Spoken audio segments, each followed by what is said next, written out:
nandito tayo sa Taktak Antipolo. So ito SB 4AF. Yan, ang problema, manginig. So nanginginig siya. Tapos kapag namamatay, di ba? Namamatay yung makina. So ayan, kung makikita na sa video, masyado siyang manginig.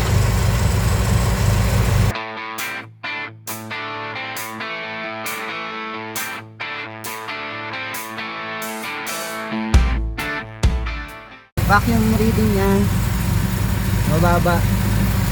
Tinest din natin yung yung advancer, wala na eh.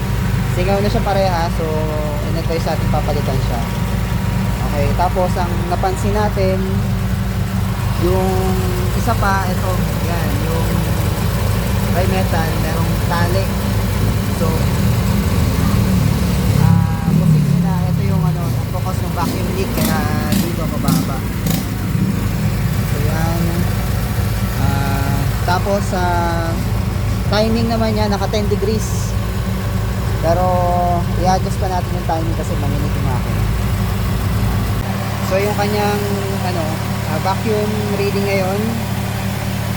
Ayan, so mataas na siya, saka stable na siya. So ang nangyari, ang problema, vacuum leak dito sa niya, sa bimetal.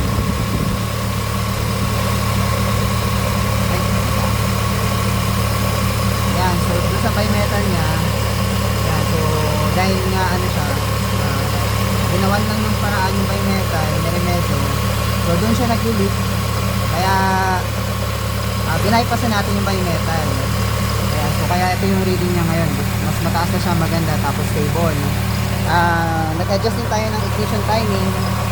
Ang mga papalitan niya kailangan yung sa advancer, tapos yung bimetal. Pero sa ngayon okay na yan. Okay. So bimetal pwede mo siyang pag-isipan, pero ang talagang kailangan yung advancer. So yun, isa pa na napansin natin kaya unstable siya, yung asa na yung sample na yun, yung vacuum hose niya. Ayan, so ito yung yung nakakabit na vacuum hose. So malalaki yung butas, kaya sumisingaw siya. So ito, diniretso na natin to, yung galing dito sa intake manifold papunta naman sa idle up. So para walang vacuum leak.